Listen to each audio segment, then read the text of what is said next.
Krishna Prasthaya Shri Mate Bhaktivedanta Swami Namaste Saraswati Devi Gauravan Pracharani Nirvishesh Shunyavadi Paschatya Desh Tarani Vandeham Shri Guru Shri Yutta Padakamalam Shri Gurun Vaishnavam Shri Krishna Chaitanya Prabhu Nityananda Shri Advaita Gadadhar Srivas Adi Gaur Bhakta. First of all, maybe many of you haven't met Shri Arjuna, who's here just adjacent to Padma, who everyone knows. I just met him recently, and went away with the impression that he's a wonderful young guy and that this is a match which will turn out wonderfully in the long run. Good man, good career, good future, good concern for his wife to be. And of course, Padma. I've known Padma since she was, I don't know, somewhere down in that size range. Somewhere in the lower size ranges. Of course, a couple things really endeared Padma to me personally. Especially when she built her own house. She had seen her parents build one out in the front part of the yard. She said, well, that's nothing, I can do that too. And she went into the back of the house and started gathering sticks and leaves and spare pieces of wood and built a house. And she especially endeared herself to me when she started calling me Grandpa Gopa. And I suppose that's why I'm sitting here today, speaking to you, to all of you, because I'm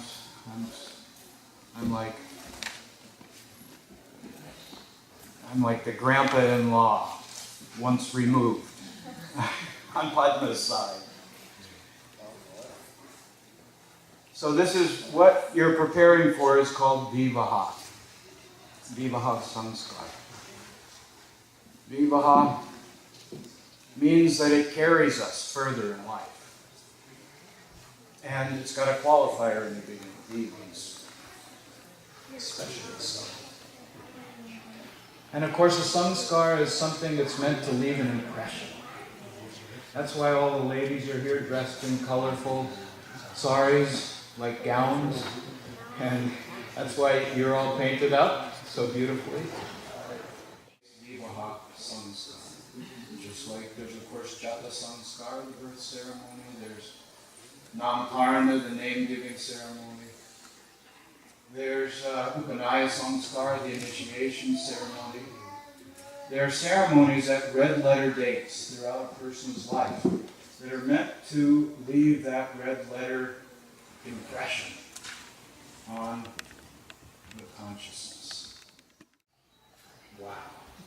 They did it. They made it. They did a good job. So, Vivaha Sanskara. That's why Ramananda is here today, a priest. To make an impression. That's the sum and substance of it.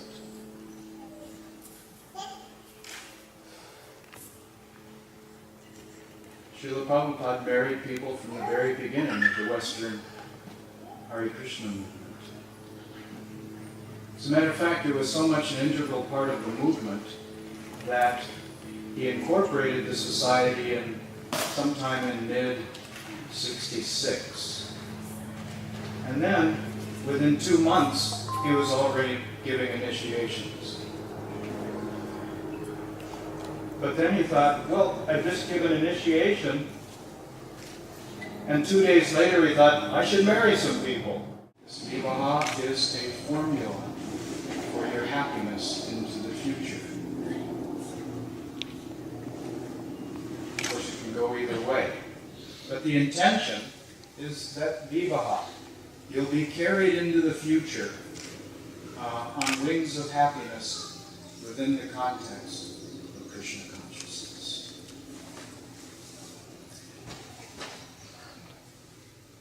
A good example. Take some history. For instance, Sakshi Gopal, perfect example. Sakshi Gopal is all about a marriage, all about a wedding. So why was Sri Chaitanya Mahaprabhu, a newly bred sannyasi, just taken his sannyas vows within 2 weeks prior? Why was he interested in all this hubbub about weddings and marriages? Because Krishna was involved. You know, in brief, most people know, 2 Brahmins traveled from South India. He wanted to offer his daughter to the young boy, and the boy said it's not going to work because there's too much difference between our families. And the man said, nope, I'm so indebted to you, it's going to happen no matter what you say, what I say, what anyone says. So it was like sort of set in stone from that point on. And they went back home to their home in Vijayanagar for way south, on the southeastern coast of India, well below, about 300 miles below Jagannath. And there, the boy came to the elder Brahmin's home and said, okay, you said it, not me. And the elder Brahmin had gotten all this input from his relatives that it's a ridiculous idea and it's not going to happen. So he was swayed by them, and now he's ambivalent, and he's sitting on a fence in the middle of everything. And there was a bunch of hubbub about the boy being a liar now.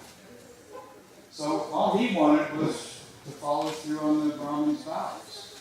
And now he was on the hot seat thinking, with everyone else thinking that he was such a scoundrel, that he had drugged the father and got him to make this commitment. So he said, well, I'm just going to have to bring the Gopal deity that this commitment was made to down here. From Vrindavan, figure Vrindavan, what? It's like 500 miles, and add another 3.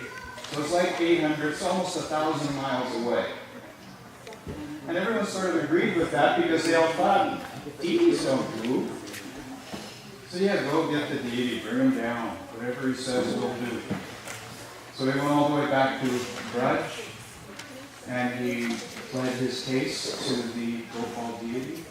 And he went into the village and told everyone, okay, deity's here. Come on out and we'll see what's what. And everyone went just to see if the deity was really there. Somehow or other, the deity had shown up.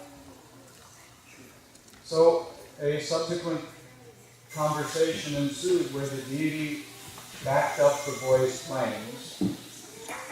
And the father, the elderly Brahmin, was just heartbroken that he'd been influenced by his lousy relatives.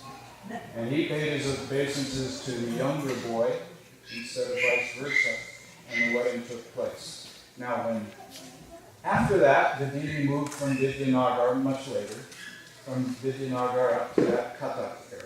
Some of you know, just north of Jagannath. With Nityananda. Nityananda had traveled the length and breadth of India previously in his youth, you'll remember. So he said, oh, I know the story behind this deity, and Nityananda began to tell this story. So here's 2 renunciates. Nityananda Mahajan, not married at this point in his life. And he's telling Sri Chaitanya Mahaprabhu about the story that I just told. And both, 2 renunciates are swooning in ecstasy, loving every word of a story about a wedding. Sri Chaitanya Mahaprabhu would not even let a woman into the room with him, he was so renounced. He wouldn't let fragrant oils into the same room that he was, and he wouldn't let anyone make him even a soft bed, anything softer than some dry leaves on the floor. This kind of renunciation. And here they are swooning over a story that regales about marriage and weddings. Why? because Krishna was a super responsible job. Matter of fact, he influenced the British so well by administering their court system that the British gave Bhaktivinoda Thakur so many honors for the good work that he did. And simultaneously wrote over 100 books and countless articles, songs, and etc. Perfect example of Grihastha. Or how about Srivas Thakur? In the midst of a kirtan, it was an early kirtan at Srivasanga. Srivas Thakur's son keels over dead, middle of the kirtan, no apparent reason. And they wanted Mahaprabhu to stop the kirtan and to do something magic to bring the boy back. And Srivas Thakur said, nobody interrupts Mahaprabhu's kirtan. As a matter of fact, if you think this is so important, I know the son just died. And he's speaking to the mother. I know our son just died. But if you think that's more important than Mahaprabhu's relishing Hari Kirtan, then just try and disrupt it. And I'll walk straight out of here down to the Ganga and kill myself. Then you'll have two close relatives in one day. Finish. End up in the Grihastha ashram. So it's a vital topic that we've come here today to discuss and to celebrate. But it's not easy. That's the next lesson. As a matter of fact, don't think that Vivaha, don't think that weddings, don't think that marriage is one of the 64 bhakti rangas. Don't think that marriage is one of Navalakshana, 9 principles of bhakti, 9 basic services of bhakti. You don't go back to Godhead by being a good hubby. Sorry to disappoint. I'm a little upset that you're not getting it. It's a different language. It's like, it'll be like Swahili, worse. Venetian. And I don't mean Venetian, like from Venice. The Mars-Venus thing is real. The contrast between the ladies and the guys is like the contrast that runs throughout all nature. It's called duality. Duality is the primary feature of all nature. Male, female, in, out, in, out, up, down, back, forth, black, white, etc., etc. So that contrast, just like the poles on a battery. What happens when the contrast of the 2 poles on a battery comes together? Electric. Power. There's an electrical charge that comes from that, or in the barometric pressure that brings the clouds, that brings the winds, that brings the rains, that brings all our weather. It's all about low pressure attracting high pressure. Listen to any meteorologist. We have a front of low pressure, but it's immediately bringing the winds of the high pressure from offshore. This is how nature works. So let it work in Krishna consciousness. That's the main point. Maybe the most important thing I could say is that you have to repeat myself. You have to keep Krishna in the center of your relationship. Think of it. Think of our philosophy. In our philosophy, there's the Krishna candy. Everything about Krishna is candy. Prabhupada used the example of a sugar doll. Everything about Krishna is sweet. So Krishna is eye candy. Krishna is ear candy. Krishna is mind candy. Krishna is consciousness candy.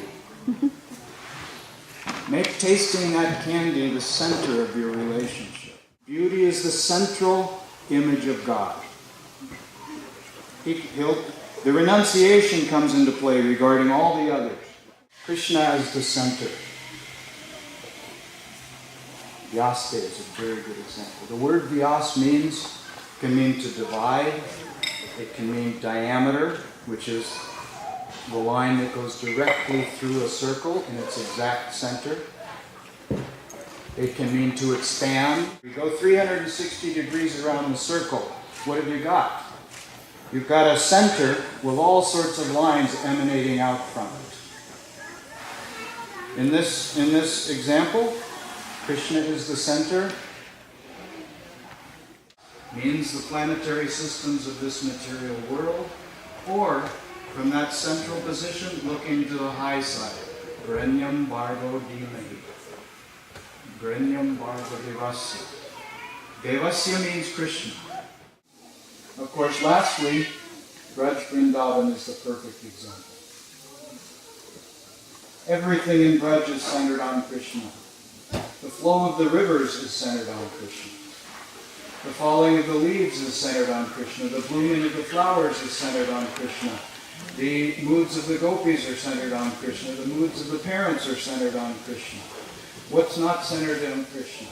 From Dhira Samira to Ramgat to Nandagaon, then every other question. Yasmin vigyate sarvam evam vigyatam bhavati. Yasmin prapti sarvam evam praptam bhavati. It means, if you have the center correct, if you have Krishna in your sights, then you will, if you know that one thing, then you'll know everything there is to be known.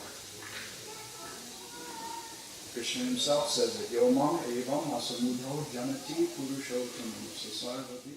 Of any wedding, any marriage, and of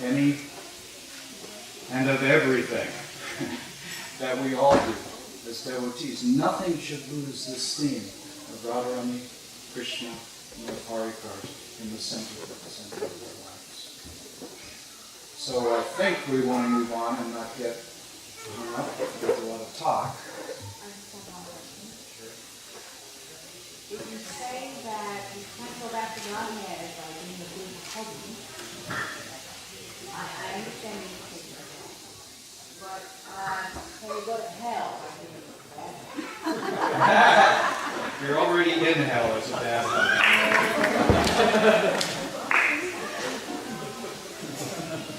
So the answer is yes. Within the material world, you can get to places by being a good hubby, good or bad.